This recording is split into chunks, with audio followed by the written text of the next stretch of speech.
Bonjour, bienvenue dans le deuxième épisode de cette série consacrée aux acteurs de la VAE. Aujourd'hui, je voulais vous parler des accompagnateurs. Donc, j'ai eu déjà l'occasion de l'expliquer sur cette chaîne, l'importance de l'accompagnement à la VAE. Vous voyez un petit peu les types d'accompagnateurs qu'il existe dans le paysage de la VAE. A tout de suite après le générique.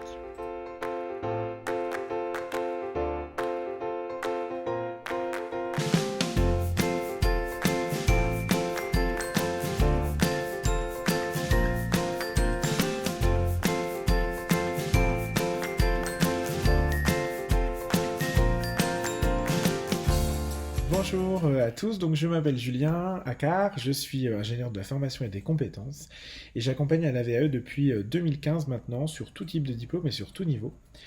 Donc dans ces vidéos YouTube, je vous partage un maximum de trucs, d'astuces, de bonnes pratiques et de retours d'expérience pour vous aider à vous lancer du mieux possible et à vous lancer en conscience dans votre démarche VAE, en espérant bien sûr que vous puissiez ainsi la réussir le mieux et le plus brillamment possible. Alors, donc dans la vidéo d'aujourd'hui, je voudrais vous parler cette fois donc du rôle des accompagnateurs, c'est-à-dire les personnes qui littéralement accompagnent à la validation des acquis de l'expérience. Donc simplement pour vous rappeler que l'accompagnement c'est une aide méthodologique au candidat qui va l'accompagner à ces différentes étapes que sont la phase de recevabilité, l'élaboration du livret, la préparation à l'oral, etc., etc. Donc il y a deux caractéristiques importantes que je veux vous donner dès le début de cette vidéo. D'abord, l'accompagnement est facultatif. Il a énormément d'avantages. Je suis moi-même accompagnateur VAE, donc je vais vous dire que c'est forcément du mieux, et c'est vrai. Je pense que tous les candidats à la VAE pourront en témoigner. Euh, Ça va vous aider, si vous voulez, à aller plus vite, à aller plus loin. J'ai déjà fait une vidéo où je vous explique le rôle du coach.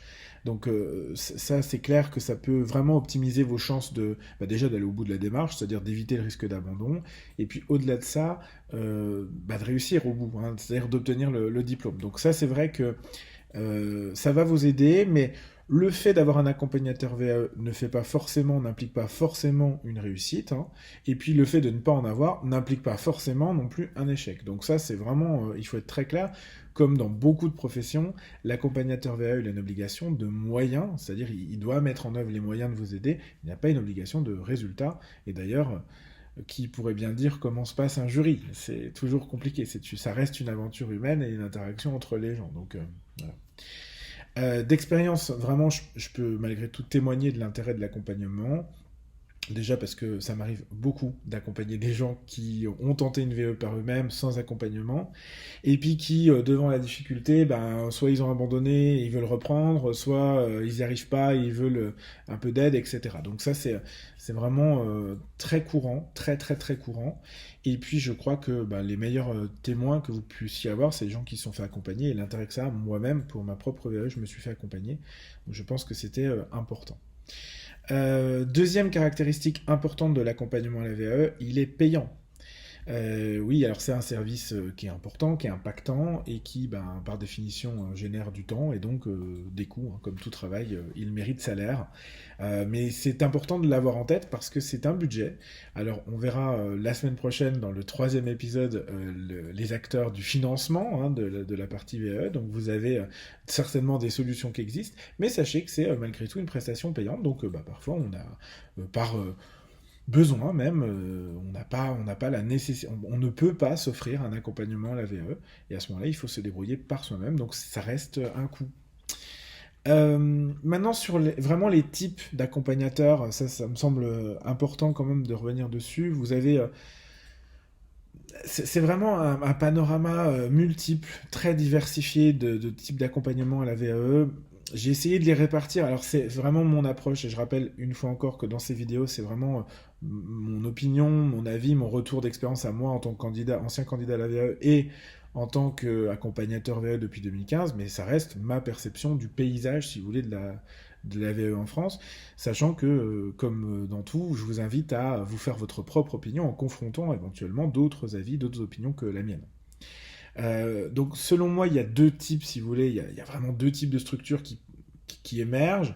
D'abord, les structures, les services rattachés aux certificateurs, hein, donc les services d'accompagnement des DAVA, des universités, des ministères qu'on a étudiés ensemble la semaine dernière.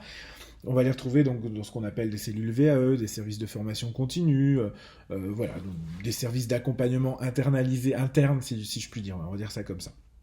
Et donc vous avez dans ces cellules deux types d'accompagnateurs VAE. Vous avez les référents méthodologiques, hein, les accompagnateurs comme ce que moi je peux faire, l'accompagnement vraiment à la méthodologie VAE, qui est vraiment particulière.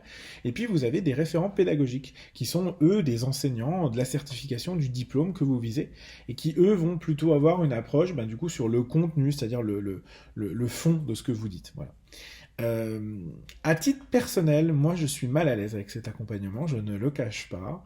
Je trouve que c'est compliqué d'être jugé parti parce que à un moment, quand l'université par exemple vous accompagne à la rédaction du livret VAE, même s'ils mettent en place des processus de transparence, d'éthique, etc., ça me semble compliqué d'avoir un étudiant, d'avoir un enseignant qui vous a aidé dans la conception du dossier, en tout cas qui vous a fait un retour, parce que peut-être qu'il ne vous aide pas, même si vous faites qu'un retour, ça me semble compliqué qu'il soit dans votre jury. J'ai beaucoup de mal avec le fait d'être jugé parti, mais bon, c'est très personnel, après tout, la loi l'autorise, en tout cas pour l'instant. Deuxième possibilité, hein, au-delà de ces certificateurs intégrés, ces accompagnateurs, pardon, intégrés aux certificateurs, vous avez une deuxième possibilité qui sont les prestataires indépendants. Alors, vous l'aurez compris, ils ont ma faveur, encore que je vous conseille de faire très attention à qui vous choisissez. Moi, je pense qu'il y a plusieurs types. Si je pouvais les catégoriser, je le ferais spontanément par leur taille et par ce qu'ils font.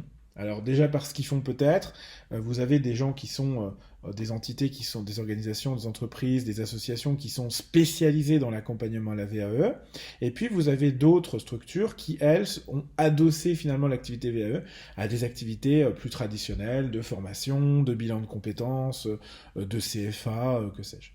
Et donc là, c'est une activité complémentaire. Ça n'est pas du tout déconnant, hein, parce que dès l'instant, à mon sens, on est dans une logique de compétence. C'est très intéressant d'avoir plusieurs pans de l'activité qui vont là-dessus. De la même façon qu'un expert, un cabinet qui serait exclusivement dans la VE, je trouve que c'est aussi une force. Donc voilà, je n'ai pas forcément d'avis là-dessus, mais après, vous en avez peut-être un, en fonction que vous voudriez un expert ou plutôt un généraliste des compétences. Deuxième critère qui permettrait peut-être de les différencier, selon moi, qui est important pour le coup, c'est la taille. Vous avez quelques grands acteurs de la VAE en France qui représentent donc vraiment des gros volumes, et puis vous avez l'immense majorité des prestataires qui sont quelques-uns, voire seuls, des structures avec une seule personne dedans. Qui font d'ailleurs pareil, hein, que de la VAE ou de la VAE et de la formation, de la VAE du bilan de compétences, etc. Et puis, ce sont des gens qui, eux, peuvent travailler ou non en réseau. Alors, ça peut être intéressant de faire appel à des prestataires qui travaillent en réseau, parce que du coup, il y a moins de risques. Hein, voilà, ça fait partie toujours des critères de choix, je vais y venir ensuite, mais il y a moins de risques quand vous faites appel à un prestataire qui est en réseau, parce qu'il peut arriver quelque chose à n'importe quel accompagnateur, et donc vous avez quelqu'un qui pourrait éventuellement prendre le relais. Donc c'est toujours intéressant de vérifier ce point-là. Et puis, vous savez, vous avez aussi quelques grands cabinets qui font appel à des prestataires indépendants. Donc, pour le coup, vous vous retrouvez de toute façon à travailler avec des gens qui sont seuls, mais avec la force du réseau derrière. Voilà, ce qui est intéressant. Moi, je pense que à partir du moment où vous recherchez un accompagnateur, hein, vous avez bien compris qu'il était facultatif et payant, donc à un moment, il faut faire un choix. Est-ce que j'y vais, est-ce que j'y vais pas, comment j'y vais, hein. C'est comme tout dans la vie, hein, comme quand vous choisissez un téléphone, un forfait de téléphone, une assurance, j'en sais rien, un voyage, peu importe, c'est toujours pareil. C'est-à-dire, ce qu'il faut, c'est comparer les offres entre elles. Comparer les offres à critères égaux, quoi. Pour moi, la chose la plus importante dans l'accompagnement à la VAE, c'est la qualification de votre accompagnateur. Et j'insiste là-dessus, c'est-à-dire non pas le cabinet, mais l'accompagnateur en lui-même. Parce que dans un même cabinet, vous pouvez avoir des très bons accompagnateurs et des nuls. Voilà, il y en a partout. Donc, faites toujours attention à bien demander qui est la personne qui va vous accompagner en direct. Si on ne sait pas vous répondre, il y a un loup. Et puis, c'est important au moment où vous contractualisez de savoir qui va vous accompagner et comment ça va se passer, quoi. Comment ça va se passer avec cette personne. Je pense qu'en tant que bénéficiaire, vous devriez avoir le droit de savoir, et j'ai presque envie d'aller plus loin, c'est même votre devoir. C'est-à-dire aller rechercher qui est-ce qui va être votre allié finalement dans cette quête cette grande quête qu'est la VAE. Quelques informations que vous pourriez demander, c'est quel est son niveau d'études, quel est son domaine d'études, d'expertise, hein, peut-être en général, quelle est l'expérience qu'il a en matière d'accompagnement en général, de coaching, de conseils, de posture d'accompagnement, et puis d'accompagnement VAE en particulier, ce qu'il a, par exemple, combien de personnes il a accompagné, dans quel domaine, sur quel diplôme, etc. Et puis, est-ce qu'il a fait une VAE lui-même? J'en profite, moi-même ayant fait une VAE, je pense que je suis un meilleur accompagnateur qu'avant que je n'en ai fait une. Voilà, donc je pense que ça fait partie des questions que vous pourriez poser. Et puis, pareil, la personnalité joue un immense rôle dans l'accompagnement. Donc, je crois que c'est important de savoir si le feeling va passer.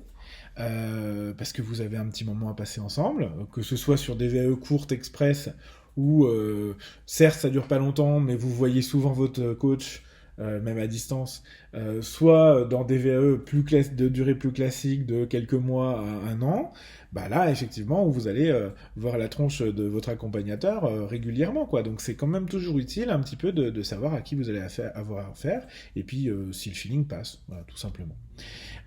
Chacun, pareil, un non-jugement de ma part, chacun a ses qualités, ses défauts, moi le premier, hein. C'est bien normal. Il faut juste que vous choisissiez la personne qui a les défauts que vous allez le mieux supporter, quoi. Donc trouver le bon équilibre, mais en même temps, poser la question aussi, bah, comment est-ce que vous travaillez, quoi. Moi j'ai une cliente pas plus tard que la semaine dernière qui m'a demandé, bah, ok, avant de contractualiser, comment est-ce que vous travaillez? Je voudrais savoir. Et j'ai trouvé ça très pertinent qu'elle pose la question, c'est un acte de maturité à mon avis dans l'acte d'achat. Et puis, deuxième critère, plus factuel, plus facile, si vous voulez, c'est de comparer les prestations d'accompagnement entre elles. C'est-à-dire, qu'est-ce qu'elles comprennent, comment ça se passe, comment ça va se dérouler les rendez-vous, quel est le volume horaire d'accompagnement, quelle dimension individuelle, quelle portion individuelle, quelle portion collective, quel niveau de disponibilité et de réactivité dans la réponse. Ça, c'est très important, notamment pour les accompagnements proposés par les certificateurs, où on n'a pas du tout des délais de réponse qui sont aussi réactifs parfois que peuvent l'être, qu'on peut l'avoir dans le privé, si je puis dire. Les rôles, les responsabilités de chacun, hein, entre le consultant et l'accompagnateur VE d'un côté, pardon, et puis le candidat, hein. Et puis le tarif, évidemment, parce que ça fait évidemment partie des critères de choix. Alors, comment faire? Parce que des fois, on ne sait pas tout ça, hein. On ne sait pas comment ça va se passer, qui est de son accompagnateur. Première chose, les avis. Clairement, fiez-vous aux avis des réseaux sociaux. En tout cas, fiez-vous, non, faites toujours attention, mais en tout cas, vérifiez les avis des réseaux sociaux. Ça me semble vraiment important de vous renseigner sur les retours d'expérience des autres candidats.